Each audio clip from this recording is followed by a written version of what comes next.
今日我哋就會行一條香港最長嘅郊遊徑，依家出發。大家好，早晨。今日我哋就會行全香港最長郊遊徑——就芝麻灣郊遊徑。首先，大家要知道方法，就搭車就喺老圍村度落車。咁終點咧就應該會翻嚟呢度嘅。依家就過對面開始出發。上車之後，過咗對面馬路，向後方行咗50米，嚟到呢個位置。依家就喺嚟緊個路口度轉左，就開始往芝麻灣郊遊徑方向行。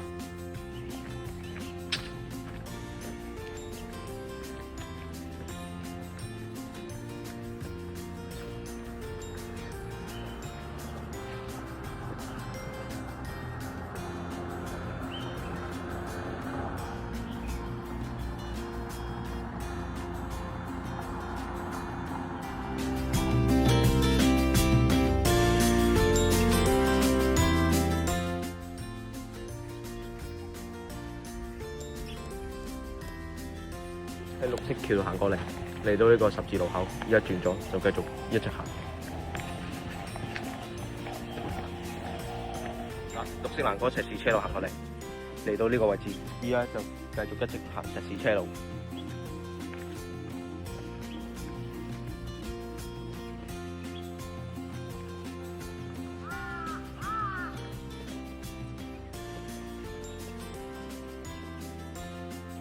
沿路行過嚟，嚟到呢個路口，依家就轉咗，就沿樓梯上山。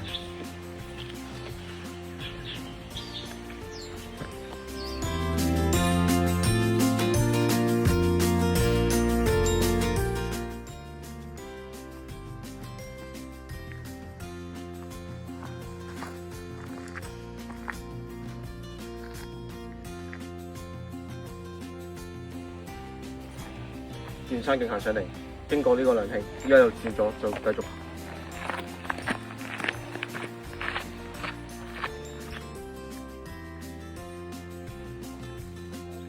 行。由起點行咗1.5公里，就嚟到呢個位置啊！咁依家就會轉右，就開始正式進入芝麻灣郊遊徑。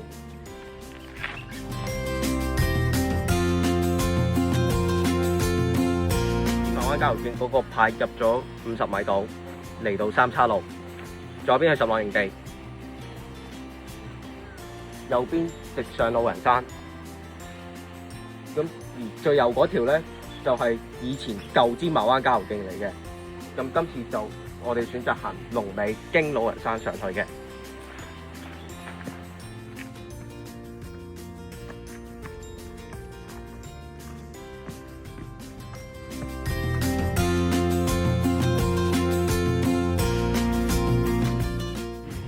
由落車行咗3公里，就嚟到呢一個位置。呢度就係廟仔墩嘅其中一個小平台，可以望到後邊十浪嘅景色。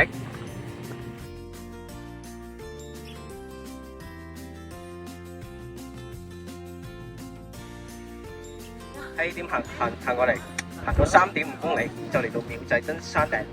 廟仔墩高達302米，我隔離嗰支就係廟仔墩標高柱。喺呢個位置可以望到我身後邊嘅貝澳嘅大景色。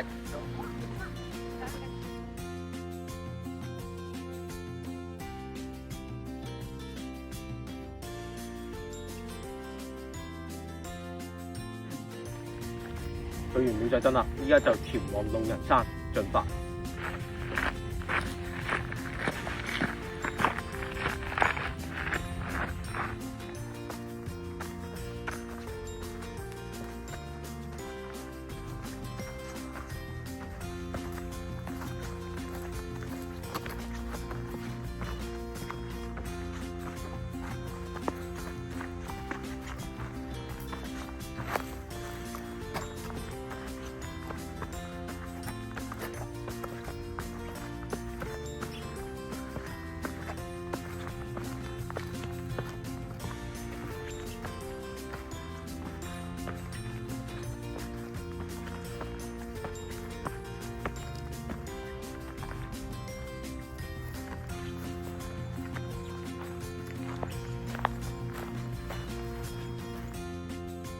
由起點行咗4.5公里度，嚟到老人山山頂。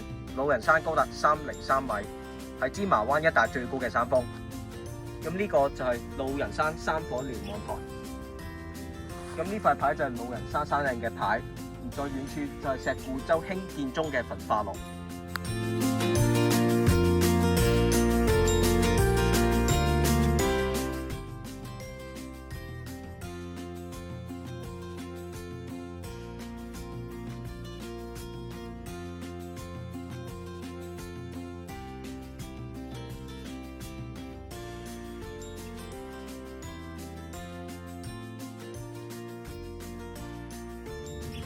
我哋行咗4點，由起點行咗4.5公里。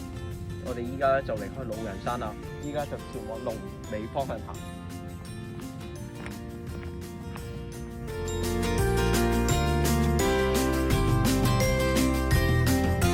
喺上面嗰條山徑行落嚟，嚟到呢個分岔路口，直隊就去龍尾。咁依家就會靠左就去十塱灌溉水塘。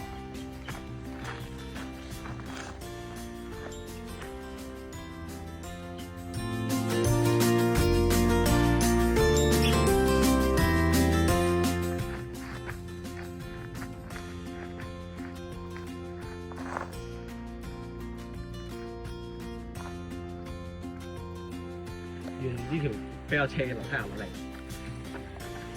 嚟到呢個 T22路口，左右都係越野單車徑。咁依家就繼續直行，就前往十塱灌溉水塘。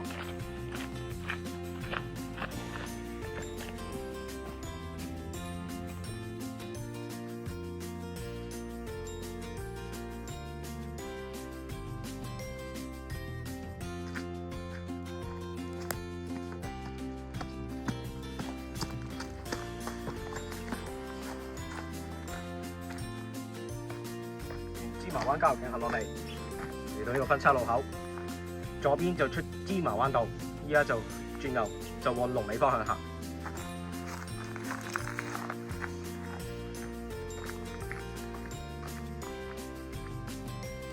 咁我哋依家咧就嚟到十塱灌溉水塘，咁依家就繼續轉左，就繼續往龍尾嘅。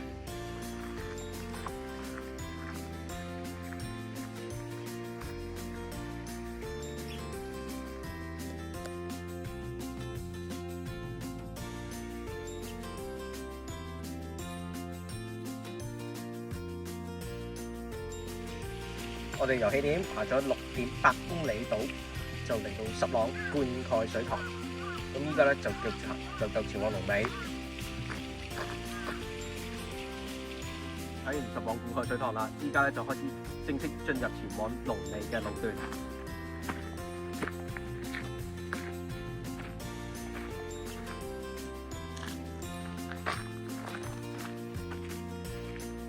沿芝麻灣郊遊徑行過嚟，再嚟到一個分岔路口，咁依家就行上路前往龍尾。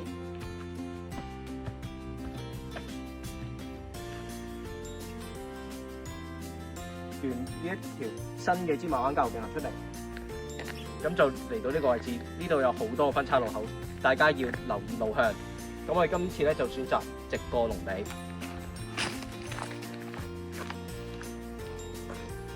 十塱灌溉水塘行過嚟，到達龍尾，呢度係數個分岔路口。如果頭先唔行水塘嘅話，就可以喺呢一條路就行落嚟嘅。咁大家要留意路向，咁我哋就會繼續直行，就前往貝澳，經二浪及望東灣。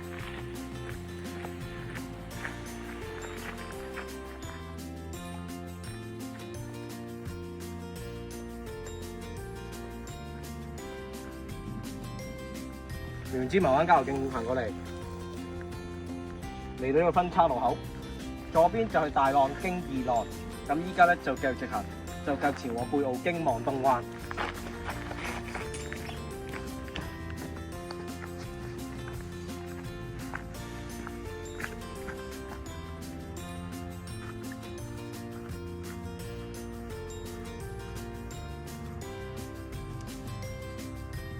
好啦，我哋沿芝麻灣郊遊徑行過嚟，就嚟到呢個分岔路口，就前往芝麻灣道。咁依家咧就會轉咗脫離芝麻灣郊遊徑，就落翻去望東灣。咁跟住之後就會去貝澳搭車離開啦。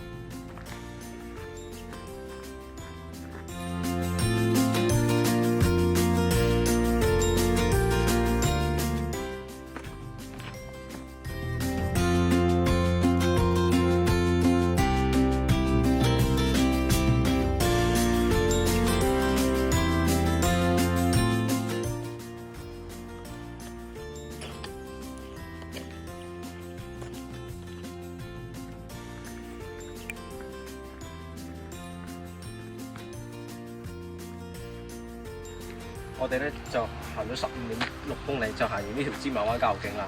咁依家咧就行翻出去老圍村巴士站，完成今次旅程。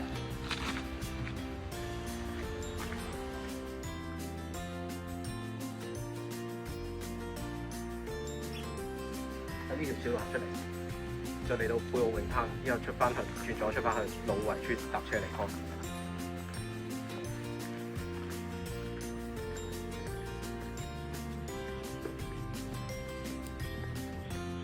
我哋終於就翻嚟今朝嘅起點老圍村，結束今日行程。今次行咗17公里，需時6個半鐘。依家搭車離開，呢條片分享到此為止。請大家記得訂閱、留言、就分享。係時我再見啦，拜拜。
芝麻灣郊遊徑全長18.5公里，係香港最長嘅官方郊遊徑。主要景點路人山、十朗水塘、尖麻石林、海岸風景。全程距離較長，零補給點，需要較高體能，大家要量力而為。